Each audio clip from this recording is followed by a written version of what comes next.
بسم الله الرحمن الرحیم. نن زمونږ د علم النحو 50 نمبر درس دی او نن به مونږ د اسماء اشاراتو ترکیب کو چې کوم مونږ اسماء اشارات زده کړه دا هغه ان شاء الله نن مونږ جمله به را راکړي دا هغه به مونږ ترکیب کو. نو دلته کې لیکلي دي هذا البيت قديم. هذا اسم اشاره ده، البيت مشار الیه او قديم دا جمله را کړی ده. هؤلاء اخوان سعید، دا هؤلاء اسم اشاره ده او اخوان سعید داراله مکمل د هؤلاء سره جمله را کړی ده. هذه المرأة صالحة یو جمله ده. هاتان البنتان اختان یو جمله ده. اولئک طلاب المدرسه نو دیو بل جمله ده. ټیک شو جی. نو دا 15 جملې را کړې دي، نو د دې به ترجمه مې زده کو او په کومه طریقې به ترجمه کو هغه به وایو. ټیک شو جی. او دا به د دې ترکیب هم کو جی. نو ګورئ هذا اسم اشاره ده، اسم اشاره. او البيت تو ګوره دا مشار الیه ده. هذا معنا ده دا، البيت کور، دا کور. اول به د اسم اشاره معنی وکي، بیا به د مشار الیه معنی وکي. نو دا اسم اشاره او مشار الیه چې رايوځي شي نو دې نه جوړ شي مرکب اشاری. او دا مرکب اشاری چې ده دا مبتدا شو، مبتدا. او قدیم ورلا خبر شو، قدیم خبر. وای دا کور زوړ دی، قدیم معنی ده زوړ.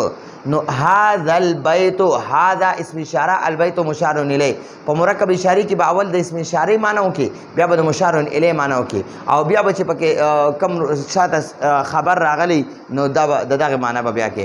نو ګورئ هذا اسم اشاره او البيت مشار الیه. اسم اشاره مشار الیه چې ملو شي مرکب اشاری هوکر مبتدا، مرکب اشاری شي او دا مرکب اشاری مبتدا شو. او دا مبتدا چې د خپل خبر سره ملو شي نو دا جی جمله اسمیه خبریه. دا موږ سره جمله اسمیه خبریه شو. بل ګورئ هؤلاء، نو ګورئ دا هؤلاء اسم اشاره ده، د جمع ده. ٹھیک شو. هؤلاء اسم اشاره د جمع اسم اشاره ده، اسم اشاره. اخوان چې ده، اخوان دا د اخوتون جمع ده. اخوتون یو ورور ته وایي، اخوتان دوه ته وایي، او اخوان ډېر ورونه.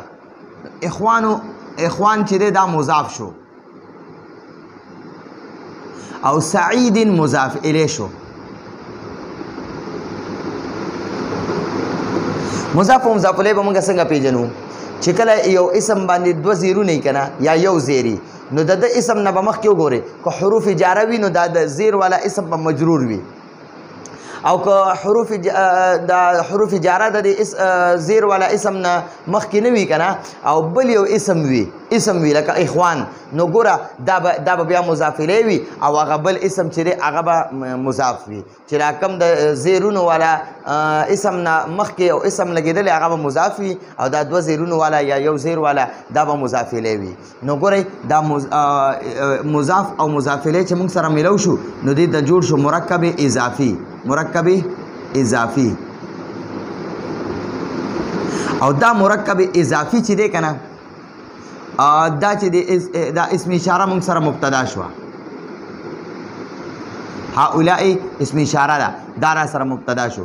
او اخوان سعید مضاف او مضاف الیه چې دی دا چې رايوځي شو دا مرکب اضافي شو، او دا مرکب اضافي خبر شو، خبر. او مبتدا او خبر چې ملو شي نو دې د جوړ شي جمله اسمیه خبریه. پوه شوي جی؟ آسان دی انشاءالله. دا هذه اسم اشاره ده. خجی دا دی هؤلاء اخوان سعید ترجمه زده کوي. هؤلاء دا ټول اول بر اسم اشاره مبتدا معنی وکي، د مبتدا معنی به وکي. هؤلاء اسم اشاره مبتدا ده، دا اسم اشاره مبتدا شو.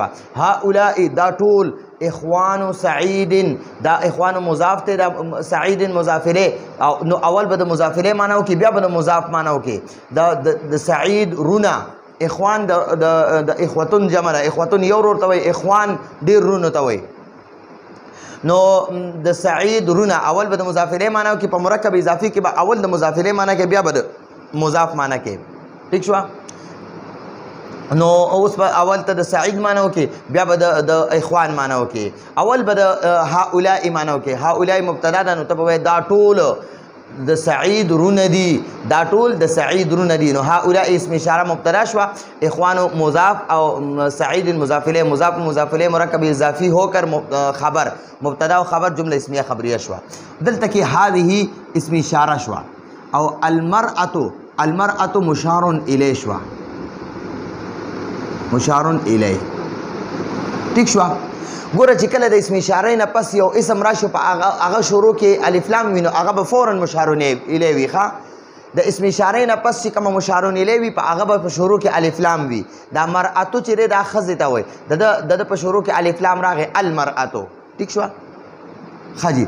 نو هذه اسم اشاره المرأة مشار الیه، اسم اشاره او مشار الیه چې ملو شي نو دې نه جوړ شو مبتدا مرکب اشاری، مرکب اشاری ہو کر مبتدا، مرکب اشاری مبتدا شوا.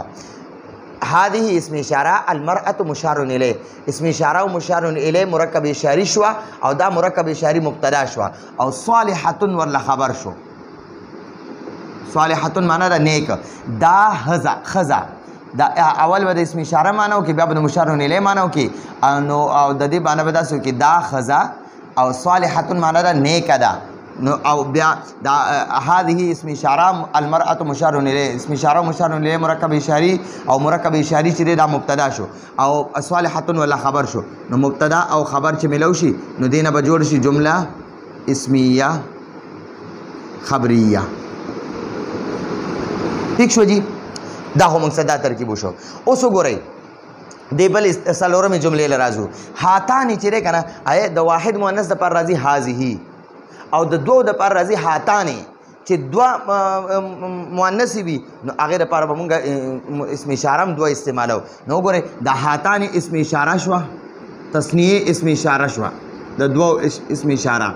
او بنتان، بنت یوې جینۍ یا لور ته وایي او بنتان دوو لوریانو ته وایي، دوه جینکو ته وایي. ټیک شوه؟ هاتانې دا دوه، بنتانی جینکیانې دا دوانه جینکیانې. نو دا هاتانې چې دی دا اسم اشاره ده او البنتانې دی. وګوره د اسم اشارې نه پس اسم دی هغه په شروع کې الف لام دی، نو دا مشار الیه شوه،